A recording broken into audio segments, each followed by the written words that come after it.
Kalau dari segi kacamata saya itu Nyi Roro Kidul itu orangnya cantik, lemah lembut dan baik hati. Jadi tidak ada kata menakutkan, serem atau berat. Bahkan saya ngomong seperti ini pun sosok beliau itu langsung ada di hadapan saya. Saya langsung merasakan beliau itu hadir.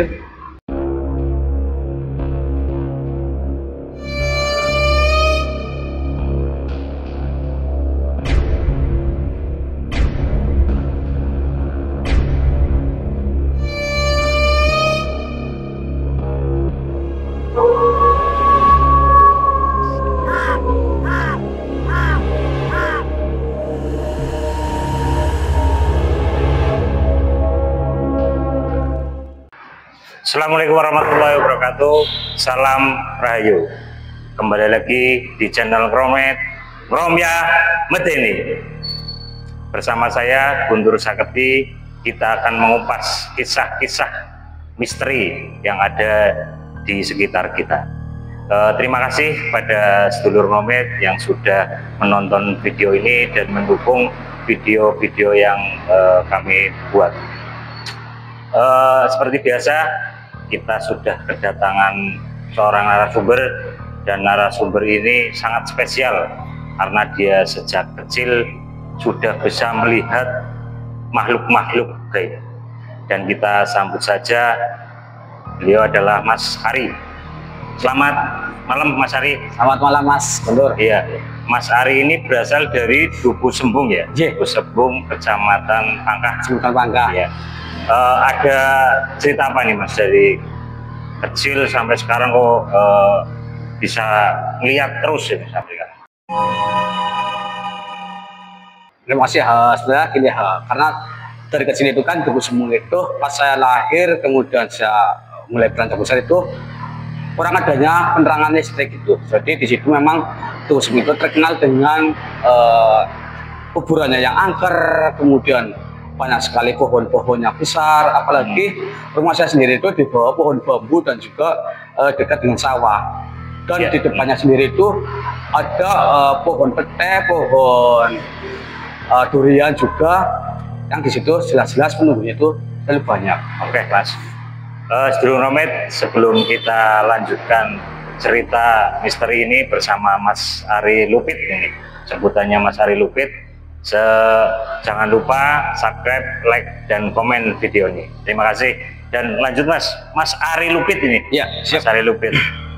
Oh kayak tokoh pewayangannya almarhum Kidalang itu sih. Ya, sekali Mas. Ini bisa. Jadi teman-teman semua ya, perlu diketahui nama saya Lupit itu bukan numpang tenar dari almarhum Abah Hantus. Jadi sebelum Abah Hantus itu manggung atau tenar sudah ada nama saya dulu, ada nama Lupit dulu. Karena semenjak kecil saya sudah dipanggil Lupit, jadi ketika saya pun dipanggil nama Ari itu saya bingung, Ari itu siapa gitu. Karena di keluarga pun jarang yang manggil nama saya Ari. Kakak-kakak saya ngundangnya itu Lek semua, Lek. Kalau bapak sama mama ngundangnya Bodot, karena kebetulan saya itu Bodot ya. Dan Lupit sendiri itu mempunyai arti dari mbah saya itu, Mbah Dalang Darti itu termasuk juga guru dari Bantus. Lupit itu memang tokoh pewayangan Mas, yang mempunyai arti Lupit itu lucu pintar. Jadi ketika lucu dan pintar itu ya. Dengan harapan kenapa saya juga dijuluki Lupit itu bisa melucu dan bisa pintar. Dan alhamdulillah memang ketika sekolah juga alhamdulillah pintar lah. Dari SD itu selalu juara seperti itu Mas. Oh gitu ya ya. Mas dari kecil memang sudah bisa melihat makhluk gaib itu. Dari umur berapa itu? Sebenarnya ketika umur berapa itu saya kurang tahu, memang 5 tahun atau 6 tahun itu ya, karena dengan keadaan saya seperti itu, dengan tiba-tiba itu saya itu bisa melihat sendiri gitu, adanya gede dhuwur ataupun kuntilanak, bahkan sampai pernah tidur dengan pocong, juga pernah tidur dengan pocong itu. Tidur dengan pocong? Iya. Itu umur berapa? Hanya sekitar umur 7-8 tahun lah. 7-8 tahun. Nah, pada saat itu memang nggak takut apa gimana Pak? Ya, rasa takut itu sebenarnya ada pada diri kita sendiri, tergantung afirmasi sendiri Mas. Ketika kita berbicara, hantu itu sebenarnya itu tabu, tapi ketika kita berbicara memang hantu itu ada, itu memang kita takut sebenarnya gitu. Dan di ruangan ini sendiri juga sebenarnya banyak juga sih Mas, yang lalu lalang lah. di ruangan ini. Enggak, maksudnya ketika jenengan tidur sama pocong itu ya, itu Ya. pas lagi apa itu? Pas gerimis-gerimis lah malam hari. Kemudian waktu itu juga ada salah seorang tetangga yang meninggal juga, dan ya orang itu terkenal dengan nyimpang lah, orang nyimpang akhirnya seperti itu. Enggak, maksudnya tiba-tiba itu tidur, jenengan pas malam tidur di sampingnya atau gimana? Iya, tiba-tiba di sampingnya, makanya kaget banget begitu. Oh. Dan memang pocong itu buruk rupa ya, jadi teman-teman perlu ketahui itu jangan disamakan dengan yang di TV-TV itu seperti itu. Burung rupanya wajahnya seperti apa itu? Ya kotor sekali ya dan berbau. Oh, bau Iya, ya. bau sekali itu pocong sebenarnya. Berarti jenengan tidur kemudian bangun jam berapa waktu itu? Kurang tahu jam berapa ya, mungkin kira-kira antara jam 2 atau jam 3 lah, karena menjelang subuh sih. Nah, terus reaksinya gimana setelah jenengan? Nangis, karena masih kecil sih. Masih kecil ya. Iya, nangis.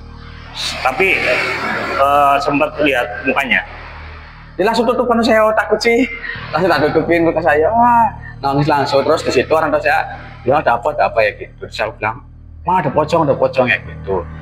Dan memang mama dan bapak tuh waktu itu tidak melihat, mungkin ya sudah gila atau gimana, nggak tahu. Iya. Tapi setelah teriak itu terus hilang atau gimana pocongnya? Hilang memang.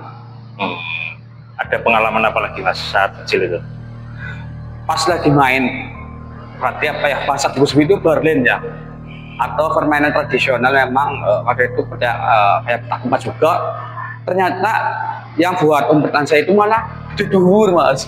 Oh, Iya. dikira apa itu? Dikira itu pohon. Oh, Iya, tak kira pohon, ternyata di dhuwur. Lah di situ sendirian. Teman-teman itu nyari, emang nggak ada, padahal itu dekat sekali dengan rumah saya. Itu malah kayak, lupit di kayak gitu. Padahal ya saya di situ. Itu bentuknya apa itu? Seperti ayang-ayang sebenarnya sih mas, bayangan, tapi ketika kita melihat ke atas itu memang semakin tinggi, semakin namanya juga gede dulu, tapi ketika kita itu melihat ke bawah itu memang kecil mas. Itu jadi yang sering orang-orang katakan gede dulu itu sebenarnya itu bayangannya ketika kita melihat ke atas memang semakin besar, tapi ketika melihat ke bawah itu semakin kecil. Kecil, tapi nggak ada suara apa itu? Enggak ada suara. Cuman bentuk aja gitu? Iya, bentuk aja, tapi itu menakutkan. Bentuknya apa? Kayak raksasa sih. Bentuknya kayak apa? Berbulu atau Enggak sih, cuman bayangan hitam sih. bayang hitam? Iya. Nah, informasinya jenengan juga sempat ketemu dengan Nyai Roro Kidul. Waktu itu pas acara apa, terus gimana nih ketemunya? Ya, ketika ketemu dengan beliau Ibu Ratu Kidul itu memang kita ada acara sendiri sih pas di Serandil. Kemudian sebenarnya ini juga pengalaman ya buat teman-teman semua. Ketika bertemu dengan beliau itu sebenarnya orangnya enak sebenarnya. Tidak seram, tidak seperti yang ada di TV-TV. Sebenarnya enak. Itu waktu itu pas acara apa itu?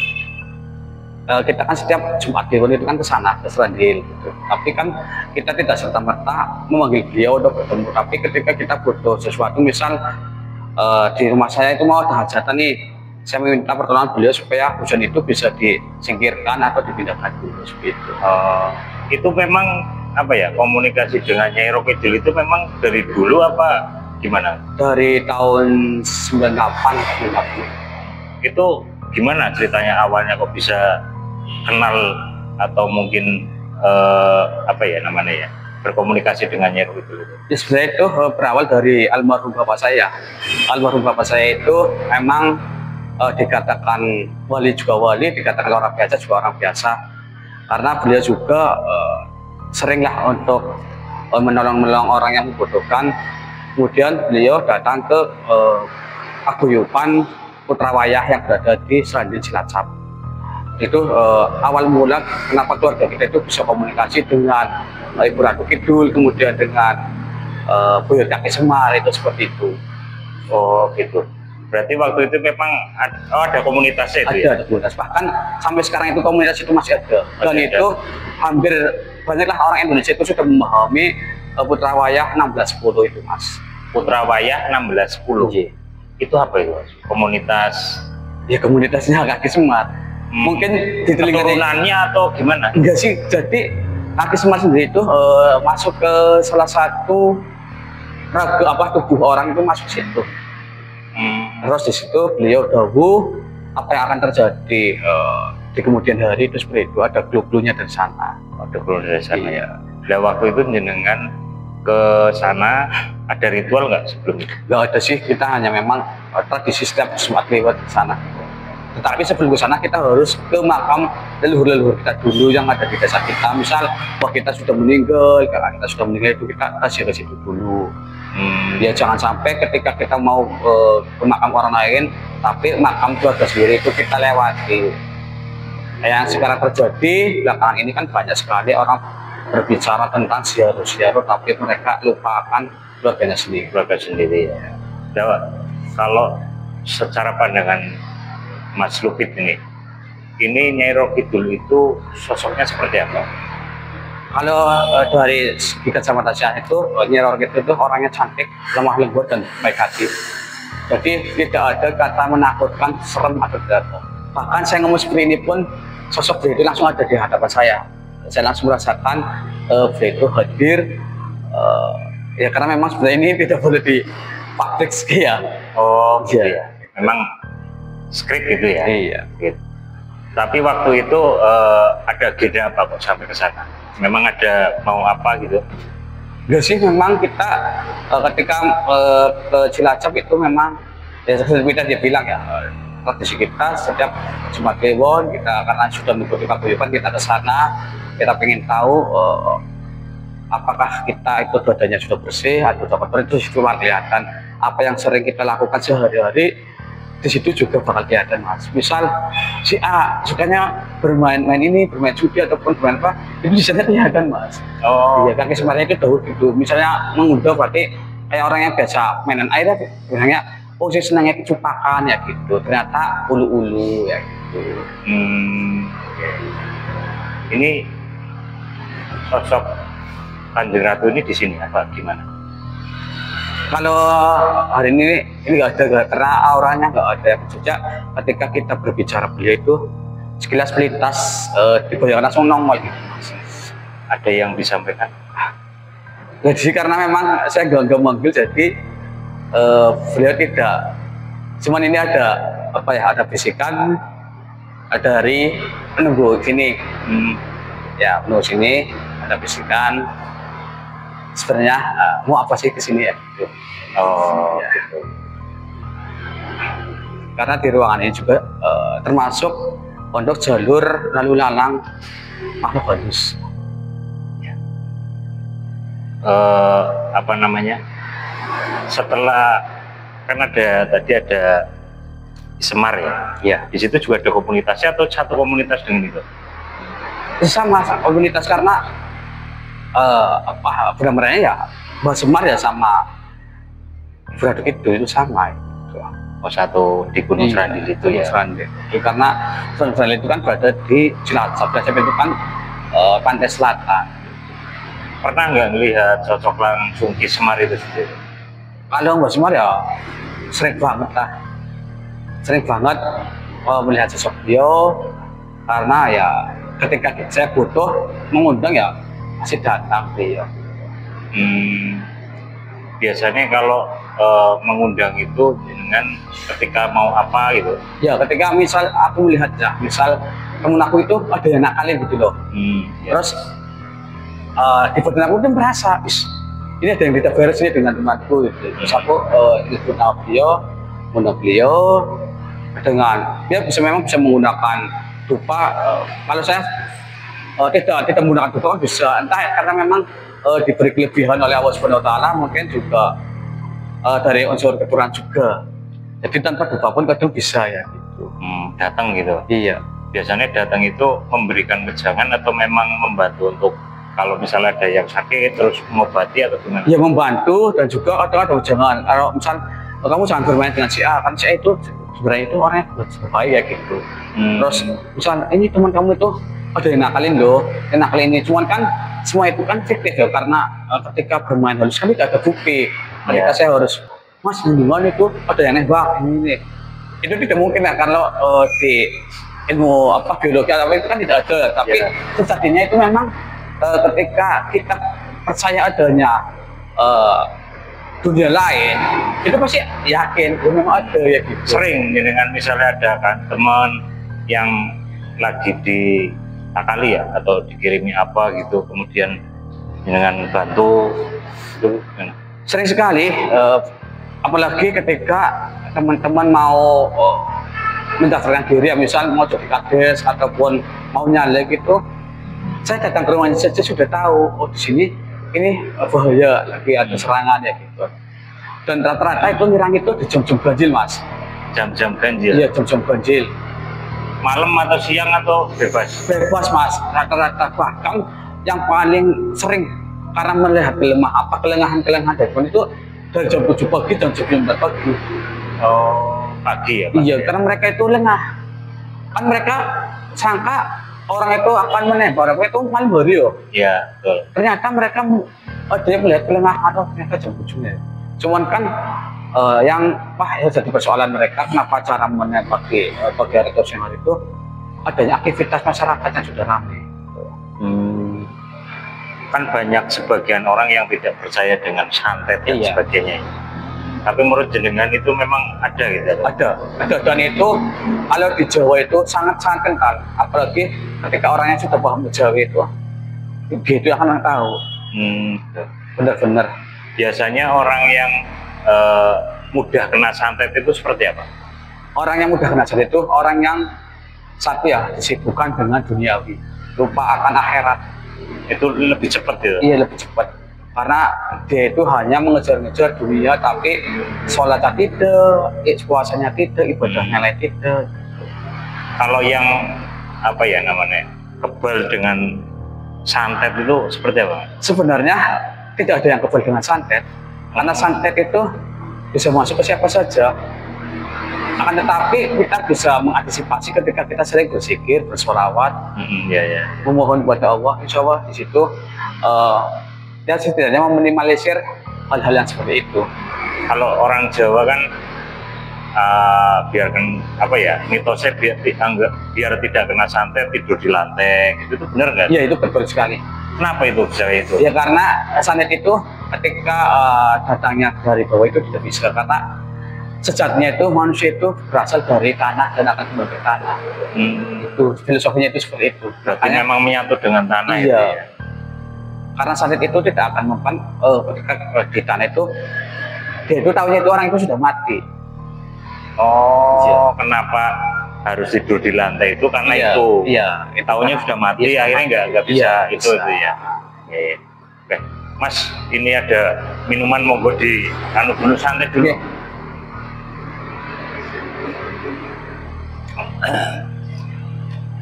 Sedulur Romet, kita lanjutkan cerita dengan Mas Lukit ini.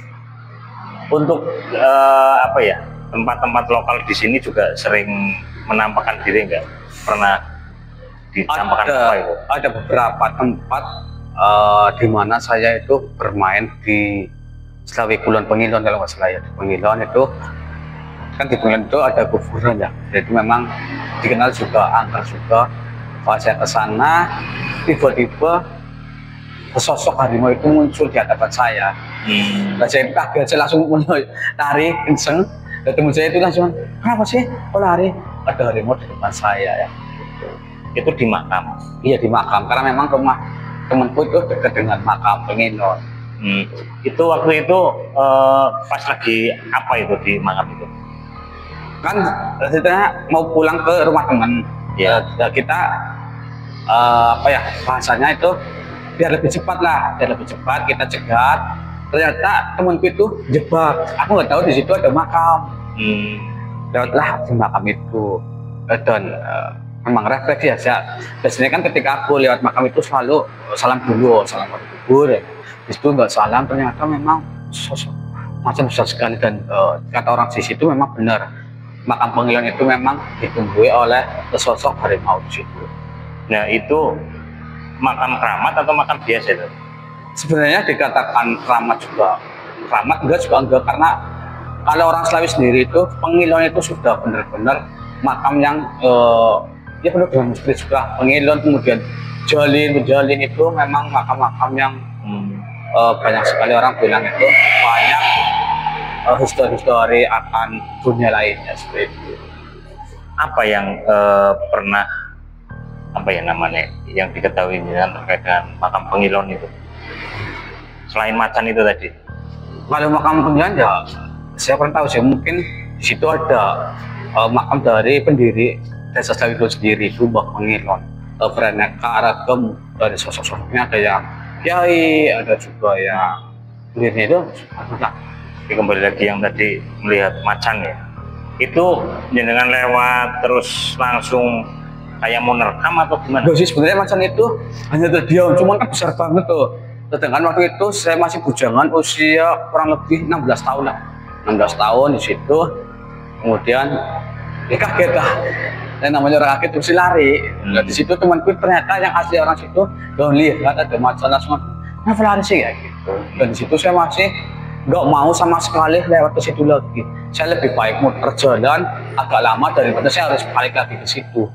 Tapi hanya diam atau meraung atau ada apa yang disampaikan? Hanya diam, karena mungkin ketika saya lanjut ke situ mungkin ceritanya mungkin lain. Iya. Iya.